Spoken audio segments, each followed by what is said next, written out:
The brighter side of foster care. I am autistic and a product of foster care. I was born without a mouth, nose, or palate, bilateral cleft lip and palate. I am nonverbal, relies on formula, fed through a feeding tube placed in my stomach, G-tube. I spent the first 4 months of my life in a hospital until I was placed under the care of DZF, Department of Children and Family, and finally went home with my foster mum. Unknown to everyone, I also had a life-threatening condition called esophageal varices.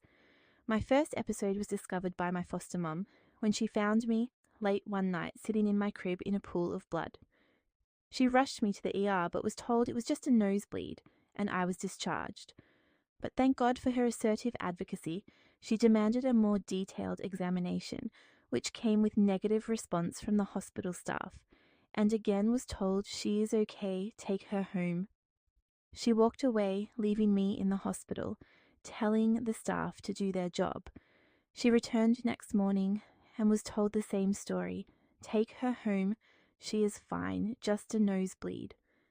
Again, she left me in the hospital and told the staff, again, do your job. Shortly after being home, she received a call from the hospital asking for permission to fly me to a more advanced children's hospital. I was bleeding out on the inside due to stage 4 esophageal varices. If she had taken me home, I would have bled to death. Shortly after, there was another call. I need blood. I was given blood twice that night. I stayed in the hospital for months with my foster mum, always by my side.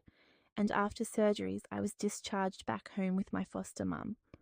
But after a few months, I had another episode of bleeding. I was now rushed back to the children's hospital with my foster mum by my side, with pending surgery for the next day. But again, my foster mum interceded for me, telling the doctor I would not live to see the next day for surgery.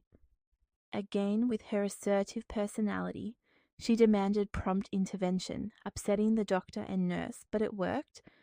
Within half an hour, I was in surgery. Again, it was proven she was right. After surgery, the surgeon confirms to her that I was bleeding out.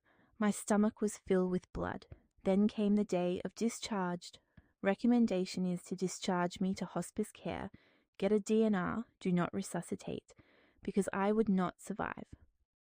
Again, my foster mum pleaded my case, pleading with the doctors to allow her to take me home, even if there was no hope.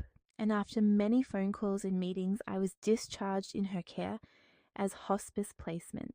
She adopted me, and after many years of struggles and surgeries and an assertive advocate foster mum, I am still with multiple conditions, but here I am 14 years later. Thanks to God and the foster care program. Thumbs up to all foster parents.